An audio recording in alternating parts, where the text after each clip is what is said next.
You may have weaknesses, you've made mistakes, we all have. But there's a lot more right with you than there is wrong with you. Dwelling on the negative doesn't help you to do better. Beating yourself up for past mistakes doesn't move you forward. The better you feel about yourself, the better you'll do. The more you like yourself, the further you'll go. You can't give away what you don't have. If you're in turmoil on the inside, mad at yourself, critical, condemned, that's what you have to give. Love is not something that you do. Love is something that you can become. It's your quality. If your mind is in a certain way, it's joyful. If your emotions are in a certain way, it's loving. This is the quality of sweetness of body. If your body becomes sweet and pleasant, it's called health and pleasure. If your mind becomes very pleasant, it's called peacefulness and joyfulness. If your emotions become pleasant, it's called love and compassion. If your very life energy becomes pleasant, it is called blissfulness and ecstasy. Only if your surroundings become pleasant, it's called success. In Buddhism, they say replace any negative thought immediately with a positive thought. And the neuroplasticity says the same thing, because neuroplasticity is amazing, but it can be bad. If you have a breakup and you obsess about the person, you're wiring that deeply into your brain. So you have to direct your neuroplasticity, and if you do get that voice in your head, which is normal for all of us, you need to, override that with a positive statement. So your forebrain is the builder, it's the designer, it's the CEO. And when you begin to speculate possibilities, when you start to think about a better way to do something, or something you want to experience, or something you want to do, or some future event, it's an amazing phenomenon, because researchers are beginning to show that not only do we remember a past, but the brain actually can remember a future.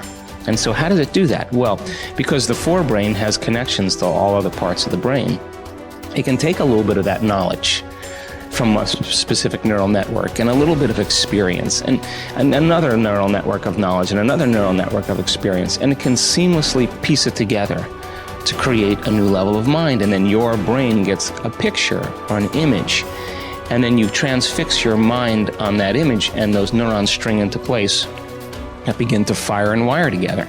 And every time you remind yourself of what you want to experience, you're reinforcing the circuitry in your brain to begin to install the hardware for you to actually experience that future event. In other words, the brain already looks like it's already had the event. Now that's super cool, because it really says then that we're remembering a future potential. The imagination is the most marvelous, miraculous, inconceivably powerful force that the world has ever known.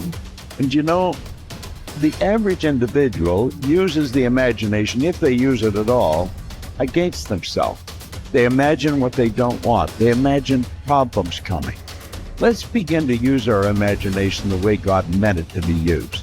It's the greatest creative faculty that we possess, and we can build anything we want with. The mind is very strong, and one of the things the mind does is develop methodologies or ways of thinking that let it interact with life and not get hurt and be more comfortable, and it's the ego. When we develop a self-concept and we change it throughout our lives, but in general, there's a self-concept sitting under there saying, I was the one that did this, and I was the one that went to this school, and I'm the one that went there, and the one that my father left or stayed, or whatever the hell it is, And basically, all of this unfolds, and you end up developing patterns of thinking based upon the experiences you've had, all right? And what I'm saying, at least certainly in my experience, is that's not what makes you wake up. That's what keeps you from waking up, all right? The fact that you're identifying with these past experiences and saying that's who I am, well, it's not who you are. You are watching your ego, you see it get upset, you see it fix things, you see it have concepts and views and et cetera, and even you're obviously very intelligent, you can use your intellect to support the ego, to support that, and so on, right? Man's greatest burden is unfulfilled potential. Man's greatest burden is unfulfilled potential. And I say, when I look at the audiences, And I know that maybe only 1% are going to achieve their potential. Not fully. I still haven't fulfilled my potential, but unfulfilled potential is man's greatest burden. And it breaks my heart because I know what you kids are capable of. I know I've had kids with 80 IQ to 180 IQ that I mentored that have done big deals. Actually, the 80 IQ did better than the 180 IQ. Okay, and I know what they're capable of, and I know how 10 million or 100 million or whatever the number is changes lives, and then all of a sudden, you know, you believe that you can walk on water. You believe that you can take a loaf of bread and feed however many he was supposed to have fed and make water into wine. And when you believe it, see, the true test of a leader is when you've trained other people to be leaders. It's in you, kids. I mean, you can do it. If you want it bad enough and you stay focused and you're willing to maintain that commitment. I have to go become more confident. I have to go become a person capable of doing these things. I have to change myself to get there. I can't wait for circumstances to change so I can have my dream. Then our dreams would never happen. We have to get to the point of maturity in our lives where we say, okay, 2 things are going to change my life. Something new is going to come into my life and make me lucky and blessed. And maybe I can't count on that forever. And maybe now instead I have to consciously design my life and say, okay, now if I want to change, if I want my dream, something new has to come from me. I'm going to become a better person. I'm going to become a person who is more optimistic, who is more confident, who is more driven. Not because I am that now, but because we can grow. That you can become the type of person who you need to be to achieve your ideal life. You can start today living from your highest ideals, your highest sense of self, your strongest sense of self. You don't need permission. You don't need a guy like me to look at the video camera and say, you have now permission. But if you've been waiting for it, you have permission. It's like at some point in your life, you just say, okay, I have permission to become my best self. And by becoming your best self, you start to achieve your best things. You start to contribute better things. You start to become a better human being. You can do that now, today. So next time you're thinking about a big dream, don't think about the things that, well, I don't know how to do that, and stop. Think, I don't know how. So set it up on your calendar to go learn those things. I don't have that, then set it up step by step to go build that. I'm not like that, then set it up step by step to go develop those skill sets and those competencies so you can become that, and ultimately you can achieve that dream. It's there, it's waiting for you. Don't stop. We are what we repeatedly do. Excellence then is not an act, but a habit. You are your most valuable asset. Your life, your potential, and your possibilities are the most precious things you have. Thus, your great goal in life should be to fulfill that potential and become everything you are capable of becoming.